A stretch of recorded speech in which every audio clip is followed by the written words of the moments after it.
Throughout history, fashion has been more than just clothing to cover the body. It has been a mirror reflecting power status in human aesthetic aspirations.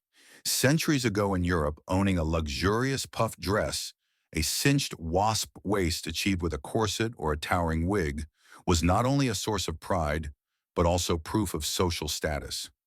However, behind that glamour lay a dark truth. Those seemingly noble fashion standards became the silent cause of death for thousands of people.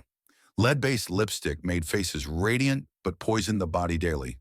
The corset created a seductive hourglass figure, but suffocated the ribcage to form bones and caused sudden death. The huge wigs, caked in toxic powder, became breeding grounds for disease that killed many noble women.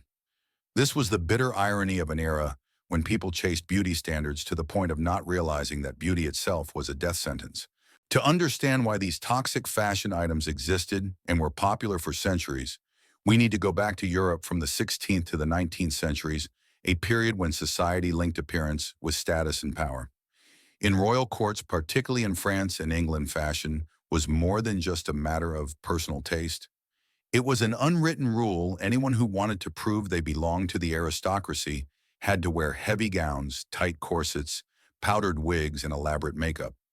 Behind every detail was a message about class. The more discomfort and pain one endured, the more it proved they were not part of the working class.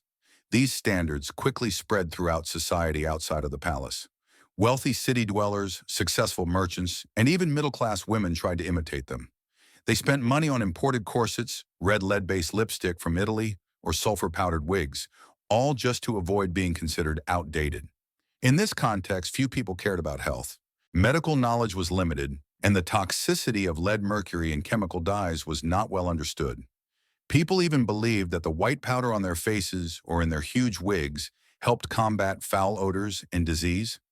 Fashion at the time therefore became a new religion where beauty, glamour, and the desire for status overshadowed both reason and life. Lead lipstick.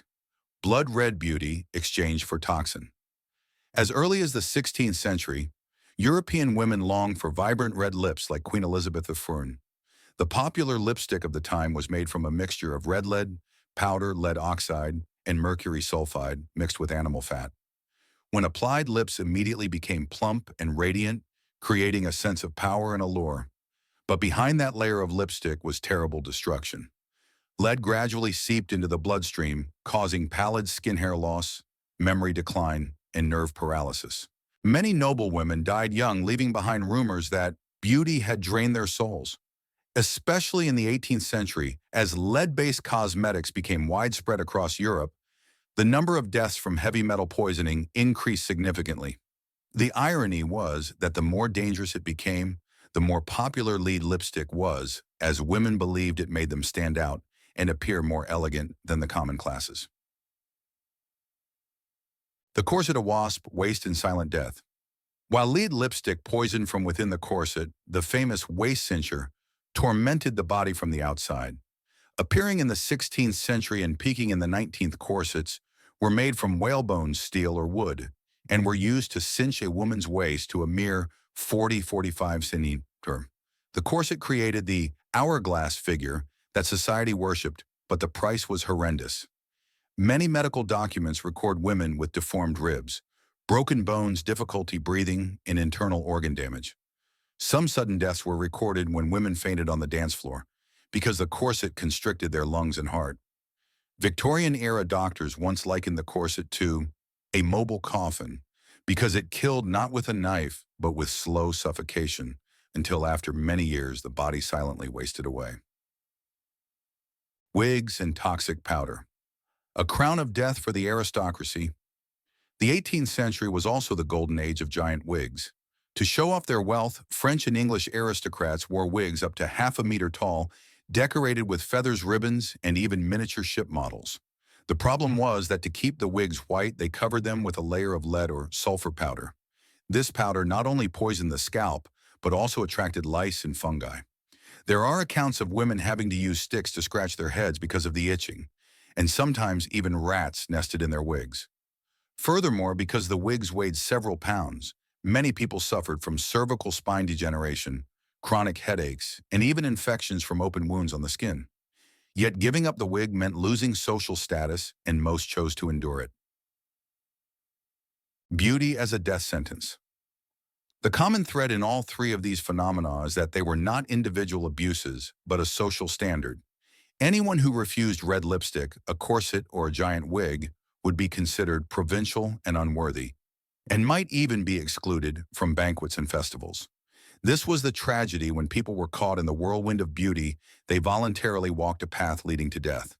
A glamorous appearance turned into a death sentence, and the society of that time was the strictest judge. When these toxic fashion standards peaked, society began to see the clear consequences. In many medical reports, Victorian-era doctors warned about women fainting en masse at balls, dying suddenly while in carriages, or suffering from strange chronic illnesses whose cause lay in corsets, lead lipstick, and toxic powdered wigs. Reaction from the medical community. Starting in the early 19th century, many doctors publicly criticized the corset, calling it legal torture. Some documents show pictures of deformed skeletons due to tight corseting, which were displayed in medical lecture halls as powerful evidence. With lead lipstick, medical studies gradually proved a direct link between cosmetic use and fatal heavy metal poisoning. However, these warnings were initially largely ignored because the voice of medicine at the time was weak against the power of court fashion and the aristocracy. Social resistance parallel. To the warnings from the medical community, voices of resistance began to appear in society. Some satirical writers and journalists openly ridiculed the massive wigs and tight corsets, seeing them as symbols of vanity and falsehood. English and French satirical newspapers from the late 18th century often drew caricatures of aristocratic women with waists so small they couldn't breathe, or wigs that had become rat nests, making the public both laugh and shudder. The feminist movement and body liberation. By the mid-19th century, when the feminist movement emerged, the issue of fashion became part of a larger debate about women's freedom. Activists asserted that the corset was a symbol of oppression, as society forced women to constrict their bodies to please men and conform to stereotypes.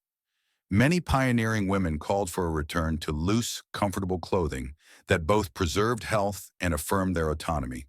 This was the beginning of a powerful shift in Western fashion later on, when a natural style gradually replaced artificial and dangerous beauty. A shift in the perception of beauty. These debates ushered in a new era, where people began to realize that beauty could not be separated from safety and health. By the end of the 19th century, lead lipstick was gradually eliminated, giant wigs disappeared from parties, and corsets began to give way to lighter clothing. However, the change did not happen immediately. For many decades, some women continued to trade their lives for old beauty standards. This makes the history of fashion a bitter testament. Glamour can obscure reason, and sometimes society needs to pay a very high price to wake up. Today, when we look back at suffocating corsets, lead lipstick, or toxic powdered wigs, it's easy to think of them as the madness of a bygone era. Yet if we look closely, are we repeating the same cycles in a new form? Chemical-laden cosmetics, risky plastic surgeries, and extreme fashion trends still exist around us. A pair of high heels that cause chronic back pain for millions of women, a strict diet to maintain an ideal figure, or unverified cosmetics, all remind us that the line between beauty and destruction has never disappeared. The lesson from history shows us that when beauty is turned into social pressure, people easily become victims of their own desire for perfection. Therefore, instead of blindly chasing standards, we need to learn to respect our bodies and choose safety and sustainability. And perhaps the next time you look in the mirror or see a glamorous cosmetic advertisement, ask yourself, am I beautifying myself, or am I unintentionally repeating the tragedy of women from hundreds of years ago?